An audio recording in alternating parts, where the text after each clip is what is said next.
Dios te bendiga. Si estás aquí por primera vez en este canal, te invito a que te suscribas, a que actives la campanita, que compartas y que le des like al video. Muchas gracias por estar aquí, y los que ya están suscritos a este canal, muchísimas gracias. Que Dios me los bendiga.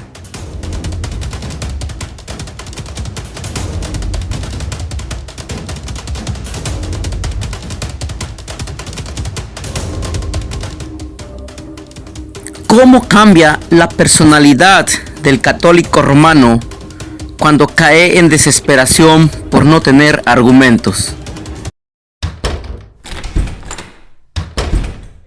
Yo no necesito irme a velocidad estratosférica para que no se entienda lo que diga o para que mi oponente no pueda refutar y no le dé tiempo de anotar nada. No quiero decir, es que Daniel 9:12 Zacarías 3:11 que deje de estar en el engaño en el que está y a la vez en el que tiene a otros, a los que él pastorea, entre comillas, porque él no es ningún pastor ni ningún ministro, porque nadie lo envió. Como de acuerdo a la teología absurda protestante, que dijeron quiero vivir bonito, quiero vivir tranquilo, me autonombro pastor, me aprendo 5 versículos y dale. Esa es la razón de manipular eso. Es el problema de las sectas protestantes, lo acepten o no. Y si ustedes me dicen que un autonombrado que nació ayer, nunca nadie lo conocía, su iglesia no existe en el pasado y ya es el iluminado el que tiene la verdad absoluta, ¿cómo puede saber un autonombrado pastor de hace 5 o 10 años más que un padre de la iglesia? Eso es ridículo, es absurdo, es tonto eso. Si simplemente cualquier pastorcito, ministro, lo que se llame, autonombre, ha aparecido de repente, sus interpretaciones tienen validez como 2 de Pedro 1:20 y 2 de Pedro 3:16. O sea, las utilizan para condenarse, nada más. Los protestantes se mueren de la envidia que no tienen representantes ni en el siglo 2, 3, 4, 5, en ningún siglo. Por lo tanto, su ministerio es antibíblico totalmente. Dices que uso falacia abdominen. O sea, qué vergüenza que hasta el lenguaje oficial de la iglesia tengas que usar para colgarte de algo. Y si yo uso falacia abdominen, tradúcelo por favor mejor, insultos descalificativos a la persona, para que te entiendan, porque no vayan a creer que con eso ya sabes mucho. ¿Cómo te comportas? ¿Cómo le llamas a eso? ¿Cómo le llamas a eso? Imagínate, si los padres de la iglesia, que son los primeros cristianos que dieron la sangre de los mártires por el cristianismo, ¿qué serás tú? ¿Qué serás tú? Te la pongo así bien sencilla. Si los padres de la iglesia, los santos mártires que dieron todo por el cristianismo, que hicieron todo... Por favor, ataques personales no, ya habíamos quedado, respeto. Por favor, silencio. Isa Fuentes, por favor, no interrumpas. Cuando tú quieras decir algo, levanta la mano. Guillermo, por favor, no dominen, por favor, en este debate. Guillermo Estrada, por favor. Pero él dijo que los padres de la iglesia son basura, entonces, ¿qué será él? A ambos le llamo la atención. Isa Fuentes, no interrumpas, que levante la mano. Y Guillermo Estrada, no insultos, por favor, en este debate. Guillermo Estrada, por favor. Te mueres si no lo refutas. Te vas a quedar con las ganas. Imposible, y ningún protestante. Y aparte, pues ni hay, ¿de dónde los vas a sacar? No de la necedad y de lo corto de la inteligencia. Lo que pasa es que a usted le hace falta leer un poco más, o ser más humilde, o más sincero, más honesto, y dejarse de cosas escandalosas, locas, al antojo de cada predicador de esquina, autonombrado, por cierto.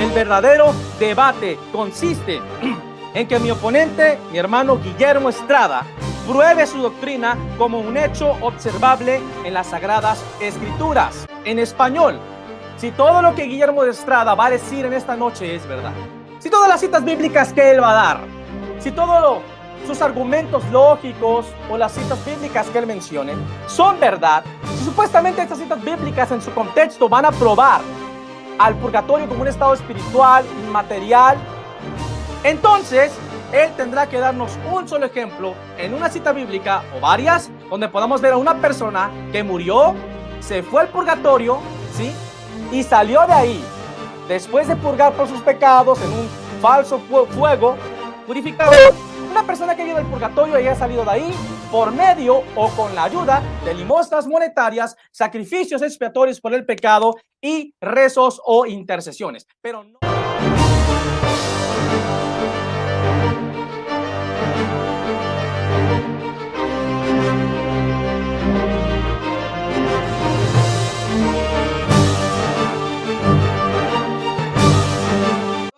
Vamos a ver el versículo que odian los protestantes, Primera de Corintios 3, del 13 al 16.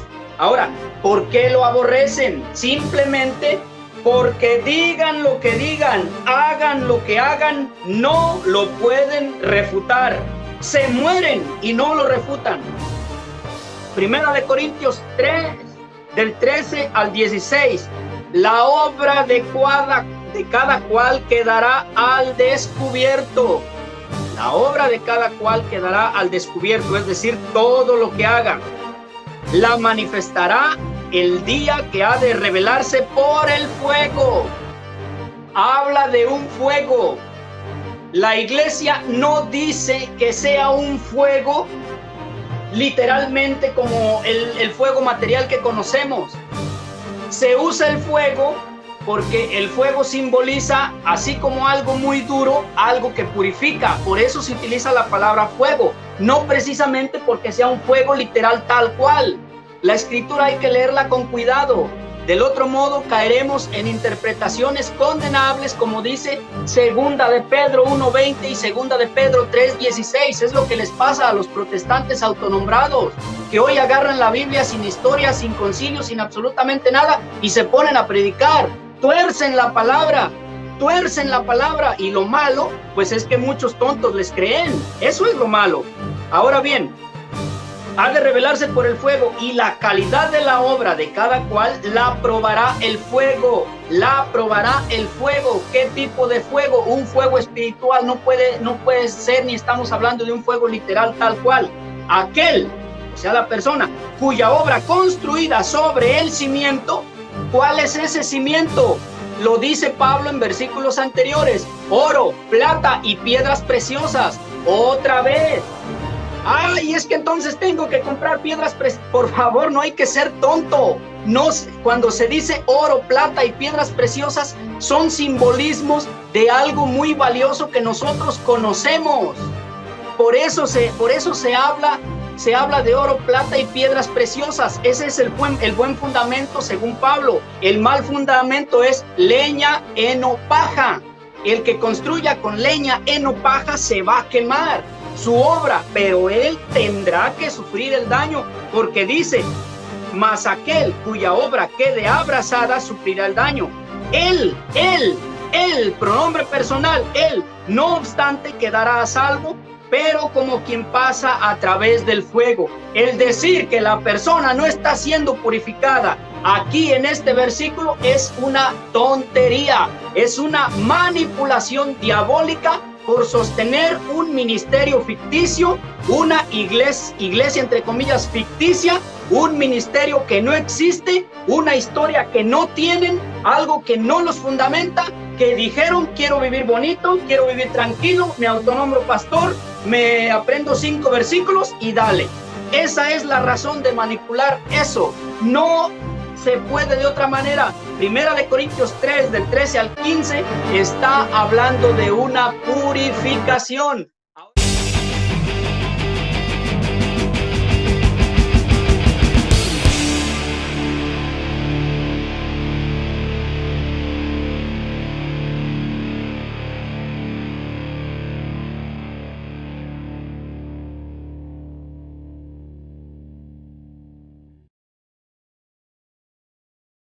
Número 2.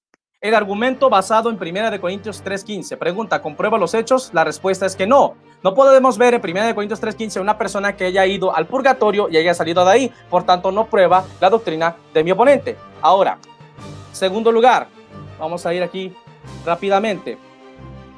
1 Corintios 3:15, del 11 al 15, no nos habla más que de el tribunal de Cristo. Repito, nos habla del tribunal de Cristo. ¿Qué es el tribunal de Cristo? El tribunal de Cristo es, en este caso, donde se van a repartir los galardones. Algunos perderán su corona, pero todos serán salvados. Eso se encuentra en Romanos 14, pero también en 2 Corintios 5. Cuando hacemos un paralelismo entre 1 Corintios 3, 11 al 15 y 2 Corintios 5, 9 al 10, lo cual se concatena de manera directa, nos daremos cuenta que nos está hablando en ese apartado del tribunal de Cristo. 2 Corintios 5, 9 al 10 dice que todos compareceremos delante del tribunal de Cristo para que todos seamos recompensados. Dice, porque todos debemos comparecer ante el tribunal de Cristo, para que cada uno sea recompensado por sus hechos estando en el cuerpo, de acuerdo con lo que hizo, sea bueno o sea malo. Habrá una recompensa por lo que hagamos. Por eso en 1 Corintios 3 dice, cada uno recibirá recompensa conforme a su labor. La obra, ¿sí?, del edificador cuya obra no resista la prueba, ¿sí?, ese edificador sufrirá pérdida. ¿Pérdida de qué? Pérdida de su corona. Apocalipsis capítulo 3, versículo 10. Gloria al Señor Jesucristo. Retén lo que tienes para que nadie tome tu corona. Pero, si su obra resiste, él tendrá una recompensa. ¿Cuál recompensa? Su corona. 1 Timoteo 4, 7, 8. ¿Sí? He peleado la buena batalla, he guardado la fe, por lo cual me está reservada la corona de justicia. Apocalipsis 2:10, sé fiel hasta la muerte y yo te daré la corona de la vida. Entonces, 1 Corintios 3:15 no nos habla de ningún purgatorio, nos habla, desde el 11, del versículo 11 al 15, nos habla del tribunal de Cristo, donde se entregarán las coronas, ¿sí? Las obras que no resistan el fuego de la prueba de Dios sufrirán pérdida de la corona, pérdida del galardón, pero las obras, ¿sí?, que sí resistan recibirán la recompensa. ¿Sí? Y aquí dice algo muy importante: se salvará como si pasara por el fuego. No dice que va a pasar por el fuego, sino como si pasara por el fuego. Ahora, otro punto: el fuego que menciona 1 Corintios 3:15 no es un fuego purificador de pecados, sino un fuego de prueba. Y lo que va a probar, ¿sí?, no son pecados, sino en este caso, gloria al Señor, va a probar la obra ministerial. Repito, no va a probar pecados, sino que va a probar la obra ministerial. La obra de cada uno será probada. No dice que el creyente, que su alma será probada en el fuego, no, su obra será probada en el fuego. Entonces, este fuego no es para perdonar pecados, ni para purificar, ni para torturar a los creyentes, sino que solamente es un fuego para probar la obra de cada uno. Gloria al Señor Jesucristo. Entonces, este fuego también no es un fuego literal, sino que es un fuego simbólico que significa la prueba de Dios. A menudo en la palabra de Dios podemos encontrar este simbolismo refiriéndose a prueba. Por ejemplo, en 1 Pedro 1:7, vuestra fe será probada como el oro, ¿sí? Será probada con fuego, vuestra fe más preciosa, ¿sí?, como el oro es probado por fuego. Zacarías 9 nos habla de que serían probados, ¿sí?, por fuego. Entonces, este fuego es una prueba. Cuando en el Antiguo Testamento ponían una ofrenda, descendía el fuego de Dios y consumía la ofrenda para demostrar que aceptaba la ofrenda, ¿sí? Entonces este fuego no es un fuego para purificar pecados, sino que es un fuego, gloria al Señor Jesucristo, para probar obras ministeriales. Repito, este fuego no es para perdonar pecados, sino que es un fuego para probar obras ministeriales. Por ejemplo, 1 Corintios 3:14. Si permaneciere la obra de alguno que sobreedificó, recibirá recompensa. Si la obra de alguno se quemare, él sufrirá pérdida, si bien él mismo será salvo, aunque como si pasara por el fuego. 13. La obra de cada uno será manifiesta, porque el día la declarará, pues por el fuego será revelado. Y la obra de cada uno, cual sea, el fuego la probará. Es un fuego simbólico que significa prueba. Fuego de prueba, no de pecado, sino de obra ministerial. no, el alma no será aprobada por este fuego, sino su obra. Así que este fuego no es un fuego para perdonar pecados ni purificador de pecados, no tiene absolutamente nada que ver con el purgatorio. Aquí nos habla en el versículo 11 al 15 del tribunal de Cristo. Aquí no vemos a ninguna persona que haya ido al purgatorio y haya salido de ahí, no tiene absolutamente nada que ver. Y si tú lees el versículo primero, dice, porque aún sois carnales, 1 Corintios 3:3, ¿sí? Habiendo entre vosotros celos, contiendas y disensiones, no sois carnales y andáis como hombres. Porque yo diciendo, yo ciertamente soy de Pablo, yo de Apolos, yo de Cefas, no sois carnales. Había divisiones, celos y contiendas. Por eso dice el apóstol Pablo acá, versículo 8. Y el que planta y el que riega son una misma cosa, aunque cada uno recibirá su recompensa conforme a su labor. ¿Sí? Yo como perito arquitecto puse el fundamento y otro edifica encima. Pero cada uno vea cómo sobreedifica.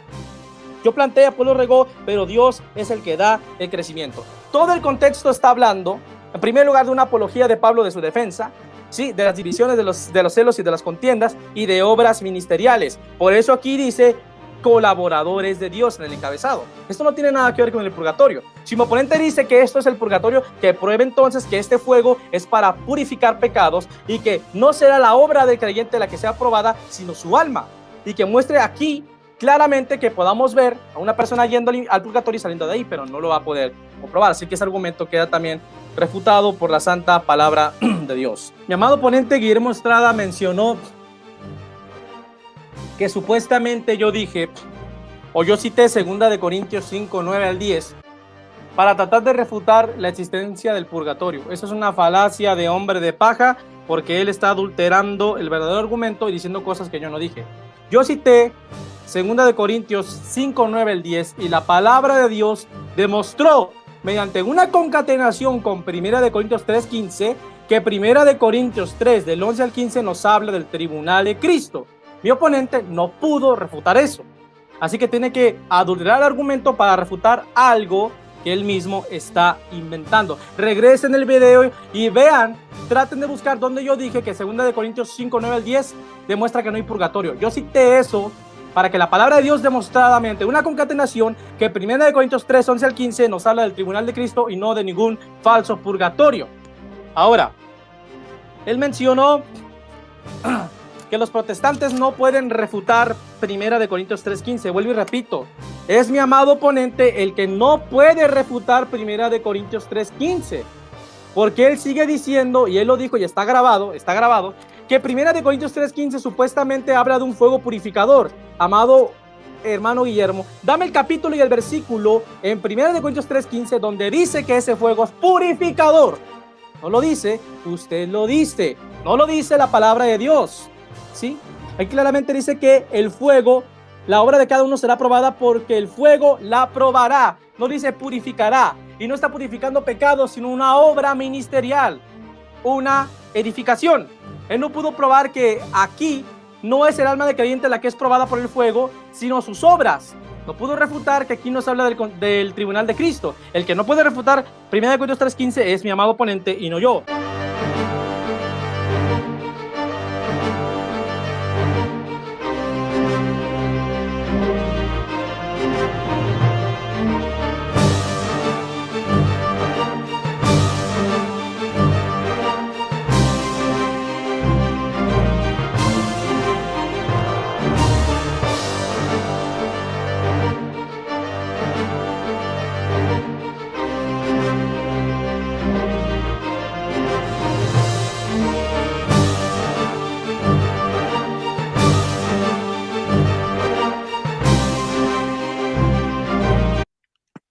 Si todo lo que usted argumentó, todas las citas bíblicas y la patrística, todos sus argumentos, la filosofía, todo lo que dijo es verdad, por favor, quiero que me den una cita bíblica donde podamos ver claramente una persona que fue al purgatorio y salió de ahí por expiación por el pecado, ofrenda o intercesión. Adelante. Hermano Guillermo Estrada, tienes 3 minutos para responder. Adelante. Muy bien. Bueno, otra vez le vuelvo a repetir, con mucho gusto le voy a contestar. Lea su Biblia, las Escrituras, con menos apasionamiento sentimentalista y con más oración, y va a encontrar va a encontrar una muchedumbre incontable que necesita de esa necesaria purificación forzosa. ¿Por qué? Porque lo dice la Escritura en 1 Corintios 3, del 13 al 15, Malaquías 3 del 1 al 4, un libro profético hablando de Yahvé Sebaot, también lo dice, que ¿quién soportará el día de su venida? Él se presentará como un fuego de fundidor, de lavandero, se sentará para, escuche bien, purificar y purgar a los hijos de Leví. Escuche eso, a los hijos, no uno, muchos. ¿A cuáles hijos? A los que acepten la verdadera doctrina de la Santa Iglesia Católica, madre y maestra, que tiene la facultad de tener el verdadero depósito de la fe. Y si usted me dice que todo está en la Biblia y todo lo encuentra y absolutamente todo lo que quiera, tal y como a usted se le antoje, no, señor, así no es. La Biblia no es un diccionario de datos formulado para su antojo. La Biblia es una revelación divina teológica donde se tiene que estudiar, pero con estudiar a los ojos de la fe y de la espiritualidad, no de la necedad y de lo corto de la inteligencia. Ahora, todo está en la Biblia. ¿Quién le dijo eso? Juan 20, 30 al 31, Jesús realizó muchas otras cosas que no están escritas. Luego, todo lo que pide que debe de haber no es bíblico. Así que, ahora, ¿por qué la iglesia guarda esas cosas que son reveladas? Porque segunda de Tesalonicenses 2:15, mantenedse firmes y conservad las tradiciones que habéis aprendido de nosotros, de viva voz o por carta. ¿Y quién aprendió toda esa revelación? Los cristianos sucesores. Pero independiente de eso, yo no necesito ni de irme extrabíblico.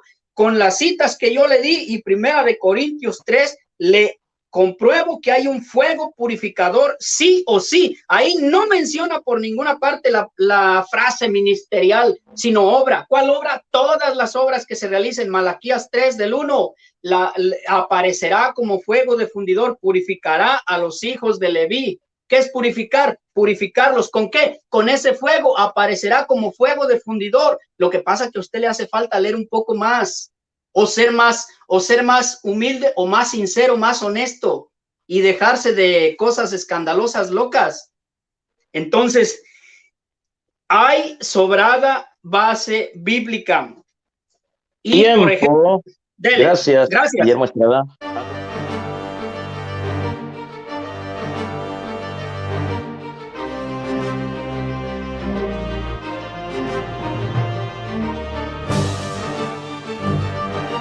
Bueno, vamos a pasar a la segunda pregunta de Isaac Fuentes. Entonces, Isaac, tienes un minuto, hermano Isaac, a partir de este momento. Adelante.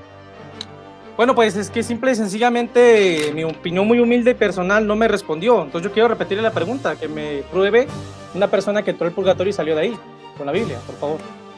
Con sus 3 minutos de respuesta.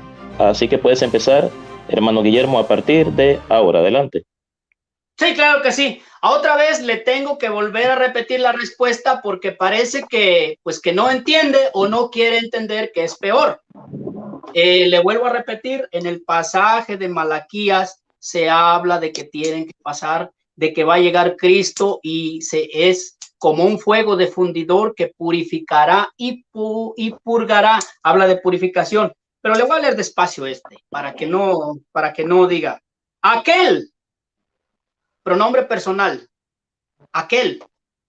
¿Sabe lo que es un pronombre personal? Espero que sí. Aquel cuya obra construida sobre el cimiento, aquel, está hablando de una persona, pero no de una sola en sí, sino de todo aquel cuya obra construida sobre el cimiento resista, recibirá su recompensa. Mas aquel, otra vez, pronombre personal, y no se refiere solo a una persona, se refiere a toda esa multitud de personas. Disculpe que lo haga así, pero con manzanitas. Cuya obra quede abrazada, sufrirá el daño. Claro, la obra sufre el daño. Él, otro artículo refiriéndose a un pronombre personal. Yo, tú, él, nosotros, ustedes, ellos. Espero sepa eso, que es básico. Él, el autor de la obra. Él, el autor de la obra. No obstante, quedará a salvo. Como quien pasa a través del fuego. ¿Quiere personas que hayan salido de una purificación? sáquelas ahí, son una muchedumbre. Ah, es que ahí dice que como quien pasa a través. No, eso ya es tontería. Eso ya es una interpretación tonta, injustificada. Se llama, bueno, no me gusta usar lo que ustedes dicen, pero yo mejor le digo patadas de ahogado. Lo que ustedes dicen, un hombre de paja. ¿Por qué? Porque no pueden refutar. Imposible. Está hablando de la purificación. Entonces, ¿cómo no va a estar hablando de purificación si ahí claramente dice aquí, he aquí que yo envío a mi mensajero, Malaquías 3:1, para que allane el camino delante de mí? Ese es el Bautista, que allana el camino de aquel que es la verdad. ¿Quién podrá soportar el día de su venida? ¿Quién se tendrá en pie cuando aparezca? Porque él, o sea, Cristo, él, como fuego de fundidor y como lejía de lavandero, se sentará para fundir y purgar. Tal parece que usted no sabe lo que es fundir.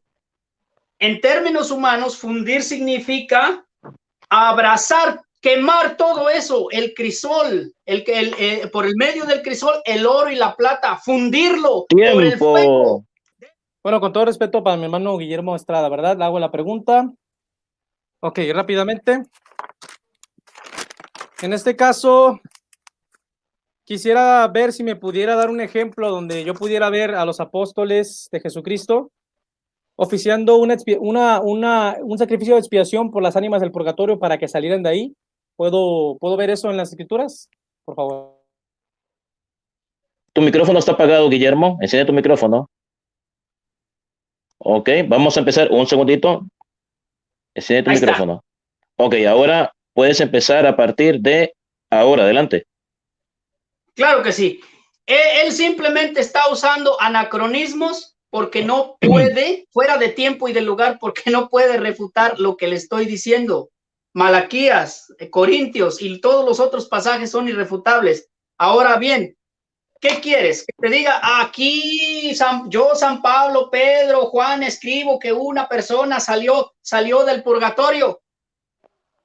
Dice la escritura, y de la escritura en Zacarías, libro profético, y yo lo sacaré de la fosa que no hay agua. Pero independientemente de eso, ni necesito el Antiguo Testamento, con el Nuevo Testamento te puedo responder.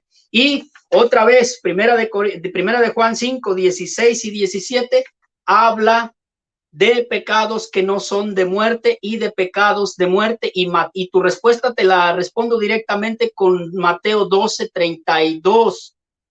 Esa una blasfemia, es decir, hay un pecado que no podrá perdonarse ni en este mundo ni en el postrero. No es necesario que diga aquí yo, Pedro, escribo que ya te fuiste al purgatorio y no hay y no saliste.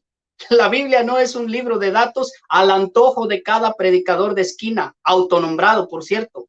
No, la Biblia es una revelación teológica que hay que estudiarla con conocimiento, con humildad y sobre todo a los ojos de la fe, no a los ojos no a los ojos de cada antojo de cada persona. Filipenses 4:9, todo lo que han recibido y oído de mí, háganlo. Segunda de Timoteo 2:2, y cuanto me has oído y presencia de muchos testigos, confíalo a los hombres fieles. ¿Qué quiere decir? Que los santos apóstoles, los sucesores de los apóstoles, hay una sagrada tradición que se ha revelado y que no se ha escrito, pero la que la tenemos en continuidad siglo a siglo a siglo, y podamos dar fe, razón de ello. Eso de que ay, a ver, muéstrame, yo quiero ver que diga aquí que lo sacaste del purgatorio y que incluso vas a querer que aparezca Concilio Vaticano I o II. No, eso es absurdo. La Biblia no es un diccionario al antojo de cada persona. Así no es. Así no es. Adelante, Max.